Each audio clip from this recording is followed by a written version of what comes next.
I think I am live now. या तो welcome back friends on my YouTube channel math magic पे, जहाँ पे भी मैं बीएससी से रिलेटेड जो अभी टॉप 10 क्वेश्चन है, 26 आई थिंक एग्ज़ाम है, तो आपके लिए मैं ये सीरीज बना रहा हूँ। तो आज मैं शॉर्ट नोट्स जो काफ़ी बार पूछे गए हैं उनके लिए वो काफ़ी इम्पोर्टेंट है। इसको जो है सो आप बस मेरी बातों को याद रखेंगे।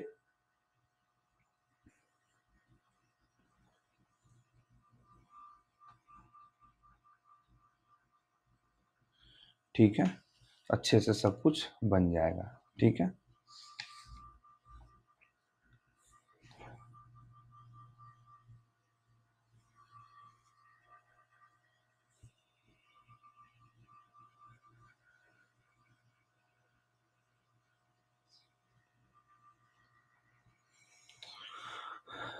तो देखिए अभी मम्मी भी आ गई अचानक से। तो देखिए कितना मेहनत करना पड़ता है आप लोगों के लिए, रात में जग के जो है ये वीडियो बना रहे हैं। आओ देखो इधर।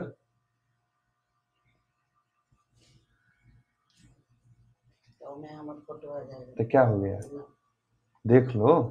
देख रहे हैं ना। ठीक है, तो पॉइजन्स इक्वेशन जो है पढ़ने वाले हैं सिंपली। जैसे कि एक चीज समझिए, लेट से कि यहाँ पे हमारा चार्ज है, ठीक है। अगर लेट से कि ये एक, मान लीजिए कि ये पार्ट किसी स्फीयर का हो, तो मैं क्या करता हूँ कि स्फीयर ही बना देता हूँ आपके लिए। ठीक है, तो सिंपली ये समझिए कि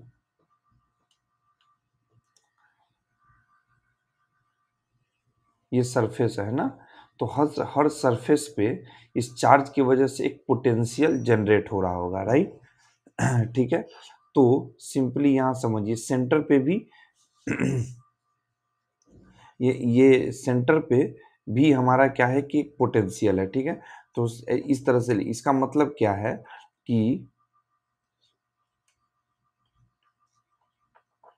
potential at centre is equal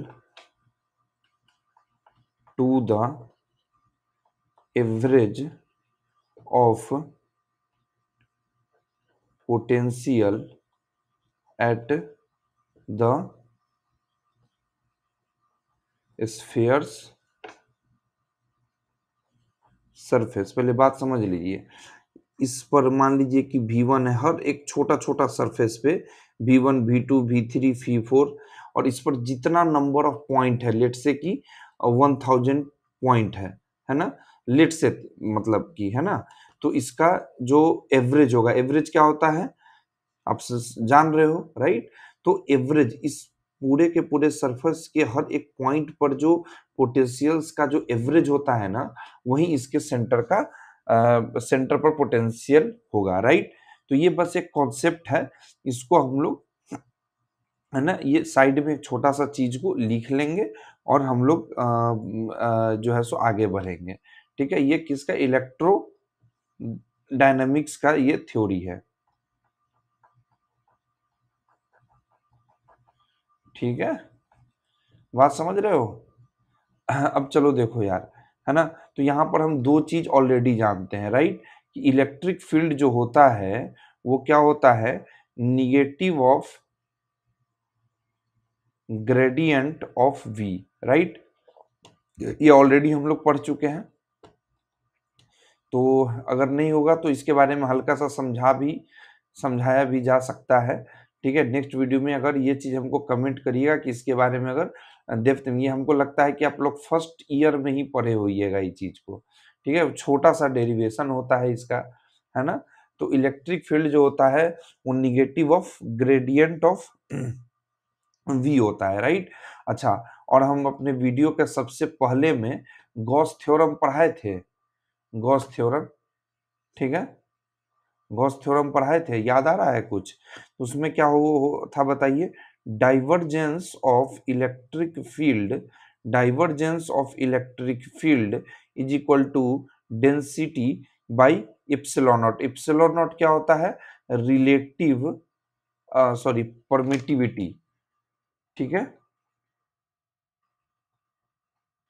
ठीक है, permittivity of a free space. हाँ, और ये क्या है? Charge density. हाँ, चार्ज डेंसिटी याद रखिएगा, ट्वेल्थ से ही ज्यादातर जो फॉर्मूला होती है हमारी, वो जो है नॉर्मल न हो के वेक्टर फॉर्म में लिखी जाती है, ठीक है। कोई भी चीज हम लोग डायरेक्ट जो है सो स्केलर फॉर्म में कोई चीज नहीं लिखना है, ठीक है। तो गॉस थ्योरम हमारा क्या हो जाएगा? Divergence of divergence of electric field क्या हो जाएगा भाई हमारा? ओहो, मिट गया ना। ये क्या है? परमिटिविटी। क्या है? परमिटिविटी। अगर मैं थोड़ा सा अगर साफ नहीं लिख पा रहा हूँ तो आप लोग लिख लेंगे, क्योंकि बोल तो रही है हम, है ना। ये क्या हो जाएगा? Charge density. चार्ज डेंसिटी, बस कुछ नहीं करना है, काम खत्म हो गया। यहीं से आपका पॉइजन्स इक्वेशन आ जाएगा। अब चलो यार, ये इक्वेशन 1 है और ये इक्वेशन 2 है। अब चलो, पुट पुट वैल्यू ऑफ 1 इन 2। अब बात को समझिए, क्या करना है? कुछ नहीं है यहाँ, ठीक है। ये जो भाई यहाँ ई आपको दिख रहा है,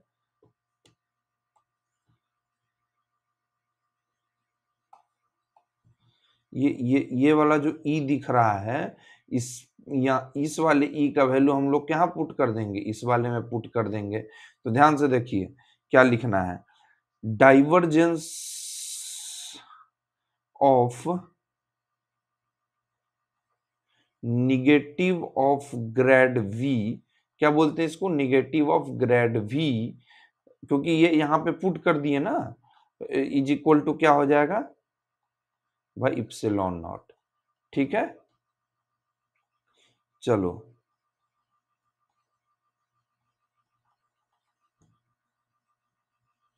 del V is equal to, ये माइनस इधर भेज देंगे तो क्या बन जाएगा? Charge density by epsilon naught, ठीक है।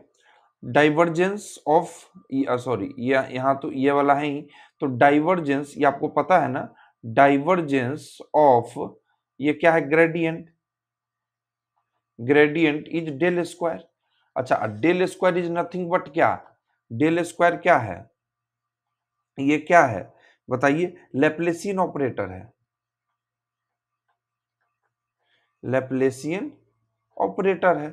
देखिए, शॉर्ट नोट है, इसका मतलब क्या है कि एक क्वेश्चन में आपको 3-4 देगा, तो बहुत ज्यादा जो है सो दिमाग लगा के उसमें चीजें नहीं करनी है, राइट। हम लोग क्या करेंगे कि जो मोस्ट इंपॉर्टेंट चीज है वही शॉर्ट नोट्स में लिखेंगे। फालतू का कोई चीज नहीं ऐसा लिखना है कि जिससे कॉपी भरे और काम का बात एको गो ना हो, और फिर कहिएगा कि लिख क्या आया, नंबर आए ना किया, तो कहाँ से नंबर आएगा, राइट, है ना। तो क्या हो जाएगा? ये डेल स्क्वायर। बात को समझ लेना है, यहीं पे काम खत्म है ना। तो क्या हो जाएगा? ये डेल स्क्वायर भी इज इक्वल टू, यहाँ निगेटिव रहेगा, है ना, क्योंकि ये इधर आया हुआ है, राइट। हाँ, तो Q by, sorry, rho by epsilon naught, right. तो यही हमारा क्या हो गया? Poisson's equation. बात खत्म, इतना ही लिखेंगे। और इसमें आपको हम एक हल्का सा चीज बताते हैं, ताकि जो है सो कहीं अगर डेल स्क्वायर वी प्रूफ करने वाला रहे तो यहीं से ये चीज प्रूफ हो जाएगा। यहां तक सेम चलेगा, है ना, सब कुछ। इस यहाँ पर ये आपका चीज खत्म हो जाता हो, ठीक है। ये चीज यहाँ पर हम लोग प्रूफ कर लिए, बात हो गया खत्म। चलो, लेट से कहीं आता है कि चलो डेल स्क्वायर वी अगर कहीं प्रूफ करने आए, तो लेट से मान लो कि ये हमारा क्लोज्ड सर्फ, लेट से ये हमारा यहाँ पर चार्ज Q1 है, यहाँ Q2 है, यहाँ Q3 है, यहाँ Q4 है। बात को समझते रहिएगा, है ना। और इस वाले पॉइंट पर अगर हम एक क्लोज सरफेस लें, तो यहां पर तो कोई चार्ज नहीं है, no charge at this point, let no charge at this point. उफ, पता नहीं फिर कौन सा टेक्स्ट जो है सो नन डिस्प्ले हो जाएगा।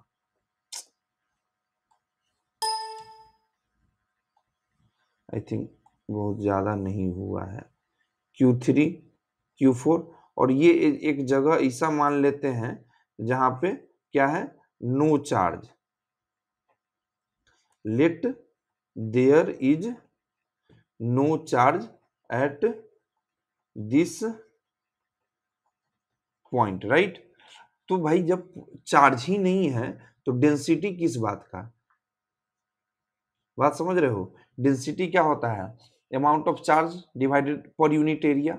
अब भाई मेरे इस एरिया में पार्टिकुलर ये चार्ज है ही नहीं, तो रो की वैल्यू क्या हो जाएगी, 0, राइट। तो क्या हो जाएगा बताओ, del square, put this value here, minus 0/ε0, है ना। तो डेल स्क्वायर वी बराबर क्या हो जाएगा, 0। बात समझ में आ गया, यहाँ ये तो ये क्या है, ठीक है। तो डेल स्क्वायर यहाँ पर क्या हमारा लैप्लासियन ऑपरेटर है, राइट। तो ये हो गया क्या हमारा लैपलस, और ये वाला क्या हो जाएगा हमारा पॉइजंस।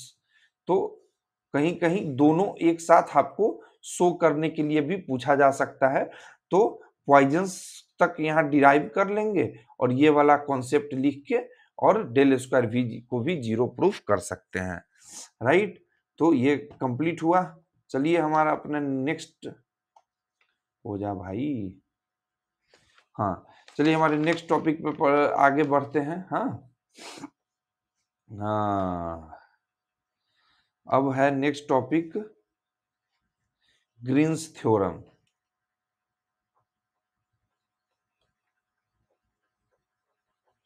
ग्रीन्स थ्योरम है तो थोड़ा बहुत जो है सो हरा हरा चीज आना चाहिए। चलिए हरा ग्रीन से ही शुरुआत किया जाए। चलिए लिखिए, यहाँ लिखिए तो आप लोग जी, चलिए छोड़िए हम यहाँ लिखवा देते हैं। लिखिए तो आप लोग, line integral of two dimensional, line integral of two dimensional vector field, line integral of two dimensional vector field over a closed path, over a closed path in a plane, in a plane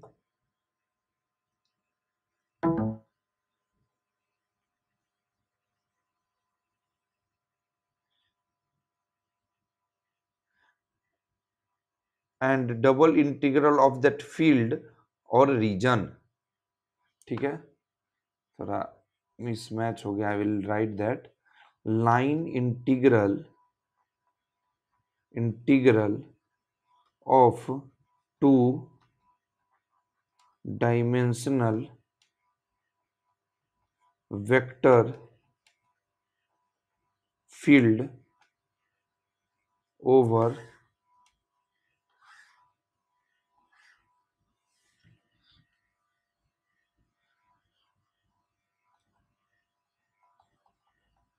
over a closed path in a plane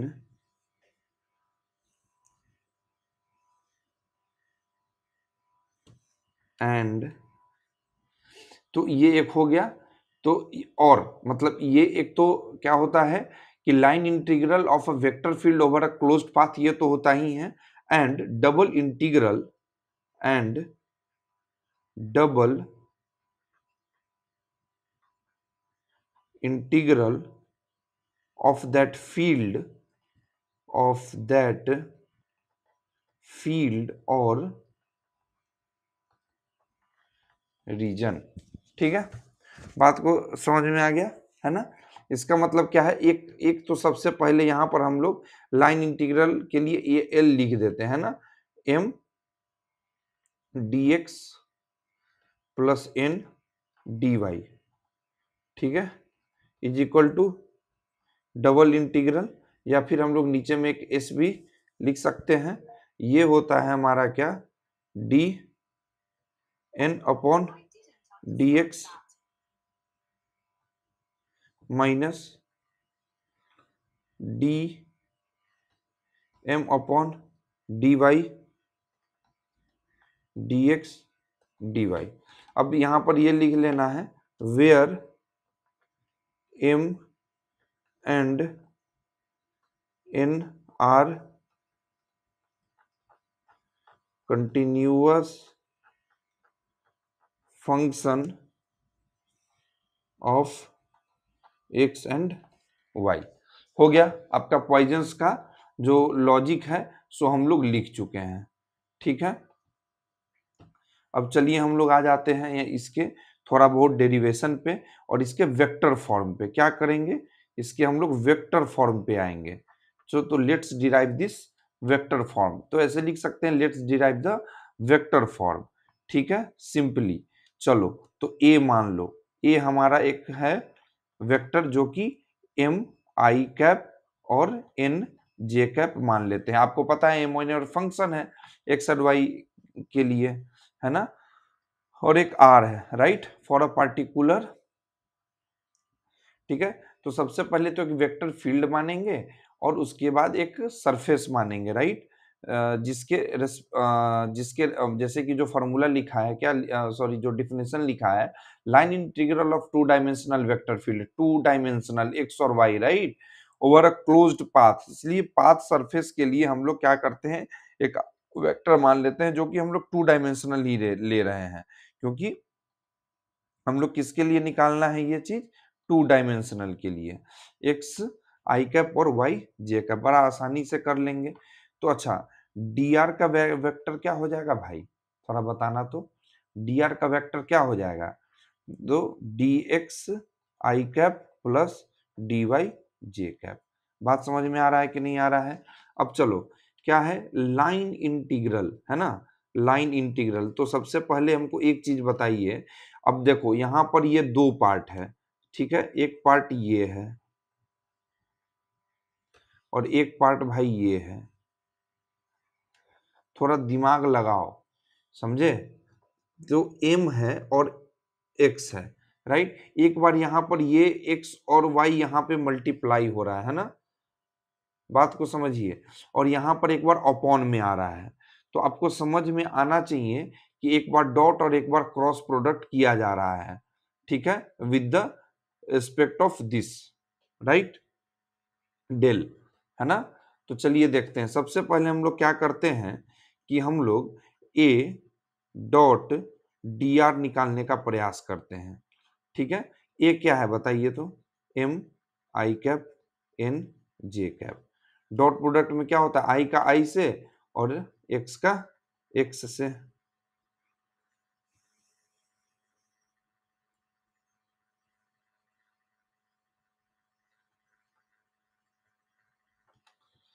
तो ए dot D are क्या हो गया भाई आपका, इधर बताइए। एक तो यहाँ ब्रैकेट नहीं लिखेंगे, हाँ, तो एम क्या हो जाएगा, M D X plus N D Y, right.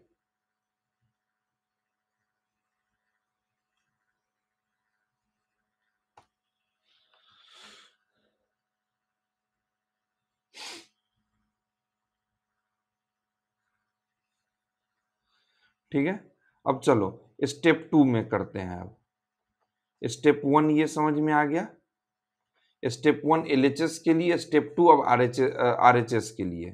ठीक है, यहाँ पर क्या करना है कि हमको डेल ऑपरेटर के साथ डेल क्रॉस ए कर लेना है। ठीक है, डेल क्रॉस ए कर लेना है, और डेल आपको पता है क्या होता है, del upon D by D X I cap, D by D Y J cap, D by D Z K cap, और ए आपको पता ही है क्या है। तो चलिए यहाँ पर हम लोग सजा के लिख लेते हैं। ठीक है,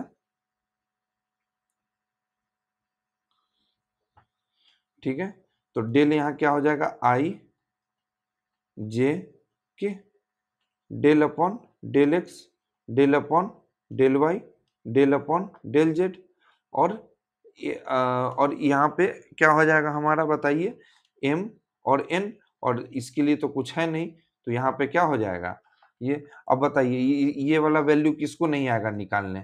ठीक है, अब आपको पता है कि ये वाला जब आई के लिए लगाएंगे तो ये और ये तो काम करेगा नहीं, सिर्फ ये दोनों काम करेगा, तो zero minus del upon del Z.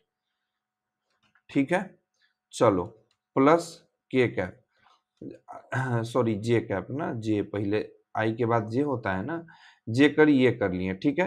और आपको पता है कि हम यहाँ पे, मेरा आदत है प्लस लेने का, क्योंकि ऐसे आप लोग जानते होंगे कि यहाँ माइनस करते हैं और यहाँ से, बट मैं क्या करता हूँ कि always I try to get the values which are coming in the right hand side, so that I will be taking the plus here, right. So ये वाला लाइन गया, so what is in the right hand side, that is the del upon del z, so I will be taking del m upon del z minus 0, right, is equal to k cap. Now let's see what will be, what we are doing. So that line and that row and column will not be available for the calculation, and what is in the, what is just behind the RHS of this one, so del upon del x, right. So del n upon del x minus del m upon del y, right. So means आप जैसे भी करते हैं आप यहाँ पे कर लीजिए, कोई दिक्कत नहीं है, बस आई जे के को, इसको बस सॉल्व कर लीजिए। ये मेरा अपना स्टाइल है, क्योंकि जहां पे भी मैं माइनस होता है I use to take the just right hand side value, so that I can keep the plus value here, okay. So I usually don't like the to calculate the minus sign, so that is fine, no problem. So so if you are asking like if we have I, J and K, and why this value is only matching with this one, okay। अच्छा एक बात बताओ, I will just, I'm going to explain that one, like why only the K component is taking in the equation. So just tell me one thing, कि if any X and Y plane is there, so just tell me one thing, huh? X and Y, so anything multiplied x into y component, that is nothing but the surface, and that can be considered as the ds as well, right? Okay, so earlier in the first session I already told that if there is a vector x or the vector y, and when we are calculating the x cross y, yeah, x cross y, it will be the perpendicular, to on both of this vector. And if we are taking the x cross y, let's see the x cross y, huh? So the it is coming the downwards, huh? So the vector of x cross y will be at the downward, but it must be the perpendicular to both the vectors, right? And अगर मान लो आप कि x और Y और है, और उसका perpendicular कौन सा फंक्शन, कौन सा होता है भाई, जेड होता है। और इसीलिए इसको अगर आई, इसको जे और इसको के लेंगे, तो जब भी हम लोग एरिया के रेस्पेक्ट में कैलकुलेट करते हैं, and when we are calculating the cross product, then we have to consider only the K component, right. बात समझ में आ रही है आपको? बात समझ में आ रही है? इसलिए इसको हम लोग कैसे लिख सकते हैं, ध्यान से समझो, है ना। तो ये क्या है, x एंड y है, हाँ। तो हमको क्या करना है, इन दोनों को हमको किसके फॉर्म में लिखना है, वेक्टर के फॉर्म में। तो step 1 and step 2 very clear है, राइट। एक बार डॉट प्रोडक्ट कर लो, एक बार क्रॉस प्रोडक्ट कर लो, हाँ।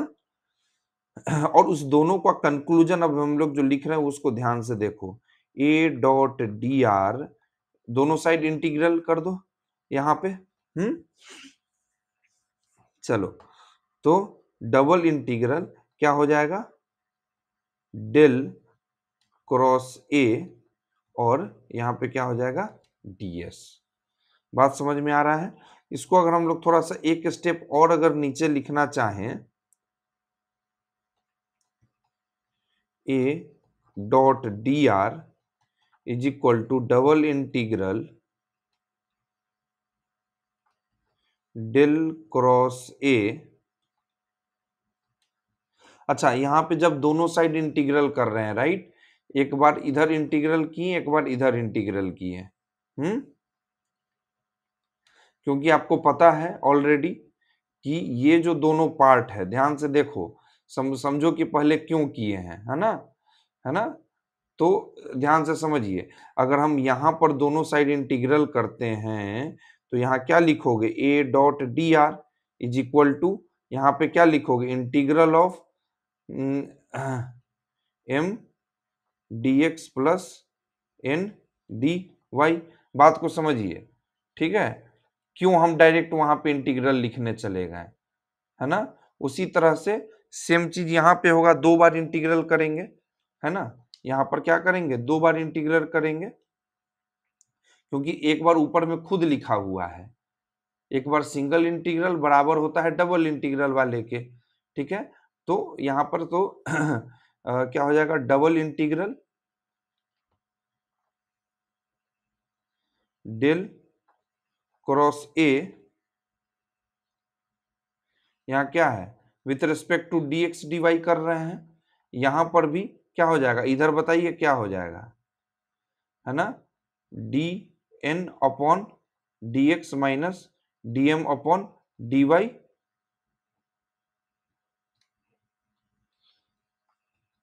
D X D Y with respect to X and Y. क्यों 2 बार किए हैं यहाँ पे, क्योंकि एक बार x के लिए एक बार y के लिए, यहाँ पर क्या है, सिर्फ एक लाइन के लिए कर रहे हैं, राइट, ठीक है। तो इसलिए यहाँ पर हम लोग डबल इंटीग्रल यूज किए हैं। तो dx dy अभी हम आपको बताए हैं कि ds होता है, क्योंकि x इंटू वाई है। तो अब आपको समझ में आया कि क्यों हम डायरेक्टली यहाँ पर ये चीज लिखे हैं। तो in case if you want to skip और राइट दैट, नो प्रॉब्लम, हाँ, ये वाला एक स्टेप बढ़ा लो और यहाँ पर भी ये वाला एक स्टेप बढ़ा लो। और यहाँ पे आपको पता है कि हम लोग जो है सो लेफ्ट साइड में ओनली इसी को कंसीडर करेंगे, है ना, क्योंकि ये वाला कॉन्सेप्ट आप यहाँ पे साइड में लिख सकते हो, ठीक है। जैसे जैसे मैंने लिखा है वो उसको आप अपने एक साथ नीचे में लिखते चलना, वो कंप्लीट एक थ्योरी बन के वापस आ जाएगा। और हाँ, इसमें से आपको जैसे मैनिपुलेट करके लिखना है एग्जाम में लिख सकते हो। मैं आपको सिर्फ एक 5 मार्क्स के लिए नहीं पढ़ा रहा हूँ, ये थोड़ा सा डेरिवेटिव भी है, ताकि आपको, जैसे देखो एग्जाम में अगर मैं आपको 100% ट्रांसफर करूंगा तब आप 80% लिख के आओगे, अगर मैं 80% दूं तो फिर आपका क्या होगा सो सोचिए, ठीक है। तो ये चीज आपको समझ में आ गया कि यहाँ डीएस हम लोग लिख लेंगे, है ना। अच्छा, तो उसके बाद अगर हाँ ना, ये वाला हो गया, हाँ, राइट। यहाँ पर क्या लिखेंगे इस वाले को, तो ये डेल क्रॉस ए, यहाँ ये क्या वैल्यू था, डेल क्रॉस ए, और है ना, तो यहाँ पे ये वाला लाइन क्या लिख लेना, integrate both side with respect to X and Y, है ना, ठीक है। यहाँ पे लिखना लाइन इंटीग्रल, और इसको मान लो इक्वेशन 1, इसको मान लो इक्वेशन 2। और आपको पता है कि ऊपर में ये वाला पता है कि ये होता है थ्योरी के हिसाब से, तो हम लोग क्या कर दिए, इसको इसके बराबर कर दिए, दोनों का एलएचएस क्या हो जाएगा, बराबर हो जाएगा, ठीक है। यहाँ तक समझ में आ गया। अब भाई बताओ, तो डीएस को हम लोग, डीएस क्या है, के कैप में ही तो है, राइट, इसको हम लोग क्या कर लेंगे, डीएस लिख लेंगे, ठीक है। और ये एक्स और वाई वेक्टर, हाँ ये क्या, सॉरी डीएस वेक्टर इसको लिखते हैं, हाँ, ठीक है। अब एक चीज ध्यान से लिखो कि डीएस वेक्टर जो होता है वो हमेशा के कैप डीएस होगा, ठीक है, ठीक है। क्यों, क्यों होता है, वही चीज बात है यार, फिर से हम समझा रहे हैं। देखो एक्स वाई है लेट से, तो यहाँ पे इसका क्या हो जाएगा, जेड, है ना, तो जेड इसका परपेंडिकुलर हो गया, वो भी कहाँ, के कैप में होगा ना, जेड को हम लोग जेड के यूनिट क्या के कैप लेते हैं, बात को समझते रहिएगा, है ना। इसलिए हम लोग जब यहाँ से वेक्टर हटाएंगे तो यहाँ क्या यूनिट वेक्टर डीएस लिख सकते हैं, ठीक है। तो ये वाला लिख लो या एक स्टेप ये बढ़ा के लिख लो, ये दोनों का दोनों जो है सो हमारा आंसर लास्ट में इसके आएगा, ठीक। चलिए,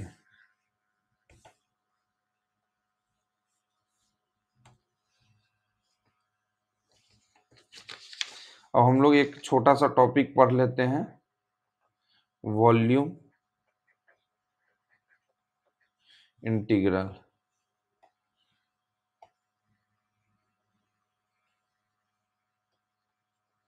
चलो यार वॉल्यूम इंटीग्रल पढ़ो। Any integral, any integral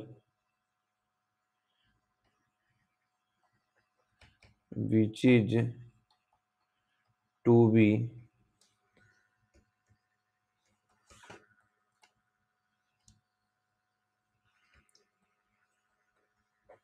evaluated over a volume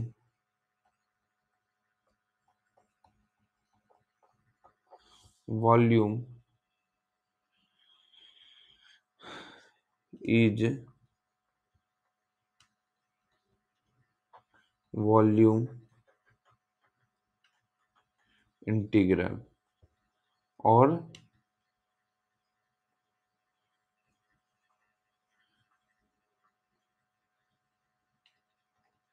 it is also called as triple integral.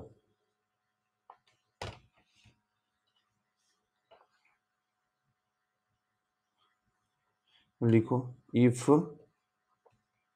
Volume V is closed by surface S, then triple integral of surface is equal to, ठीक है, F dot D V और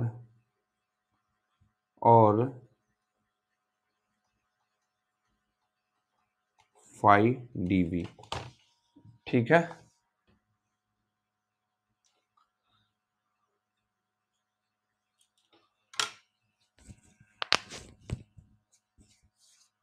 ठीक है। तो चलो एक इसमें ये लिख के और एक एग्जांपल लिख दो, that would be enough. Okay, इसके लिए कोई पीछे उतना दिमाग जो है सो नहीं लगाना है, ठीक है, सिंपली। ठीक है, तो लेट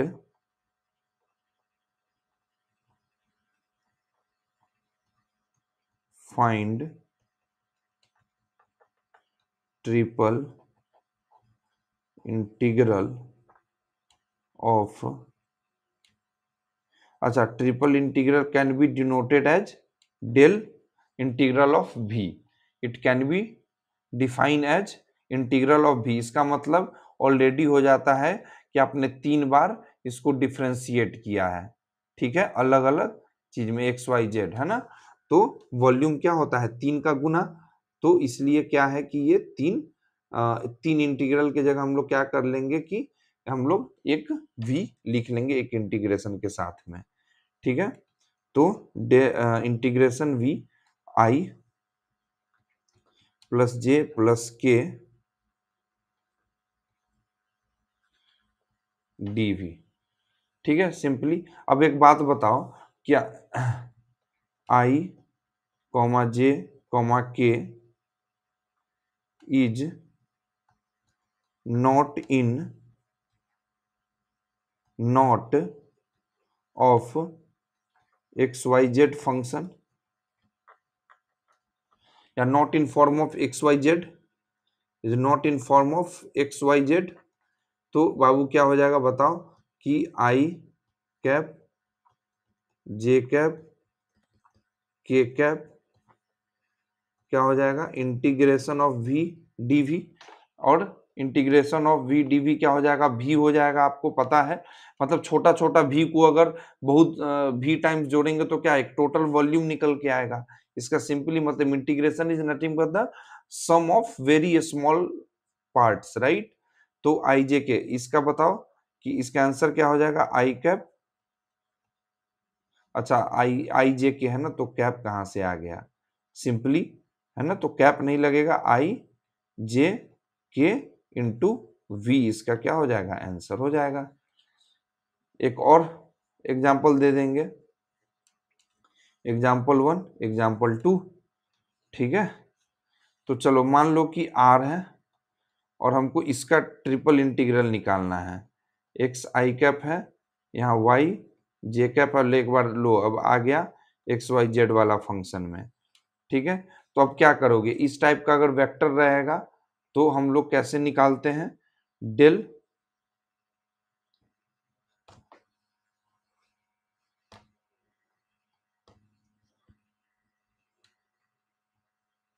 आर डी वी।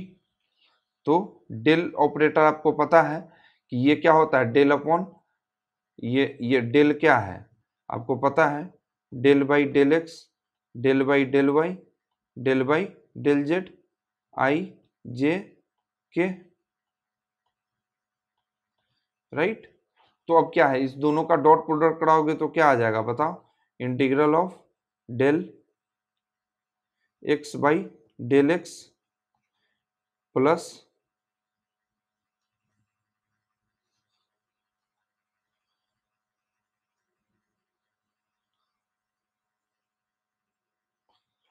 तो एक सेकेंड,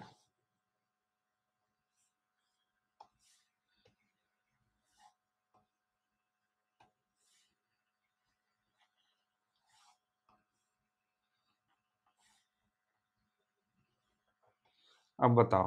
तो सबसे पहले हम लोग क्या निकाल लेते हैं, डेल आर निकाल लेते हैं, ठीक है। Del upon del X I cap, del upon del Y K cap plus del upon del Z K cap, right. अब एक और क्या कर लो यार, X I cap Y J cap और प्लस जेड के कैप, बात को समझते रहना है, ठीक है। तो यहाँ क्या हो जाएगा, del X by del x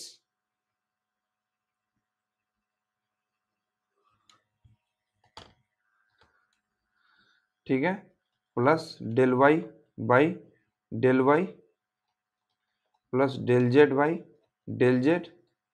तो यहाँ क्या हो जाएगा, 1 + 1 + 1, ठीक है। और आई कैप तो यूनिट वेक्टर है ही, है ना। तो ये क्या हो जाएगा यहाँ पे 3। अब चलो, अब अगर हम इसको लें तो डेल ऑफ 3 dv आ जाएगा, मतलब इंटीग्रल ऑफ v तो है ही, तो यहाँ पे क्या हो जाएगा, v dv हो जाएगा, इसका वैल्यू क्या हो जाएगा 3v। तो इस तरह से हम लोग चीजों को इस ये हो गया हमारा ट्रिपल इंटीग्रल का कॉन्सेप्ट। तो हमने क्या किया कि वॉल्यूम इंटीग्रल क्या है, nothing but the triple integral, इसको थोड़ा फिजिकल टर्म में लिख दिए कि integral which is evaluated over a volume volume in a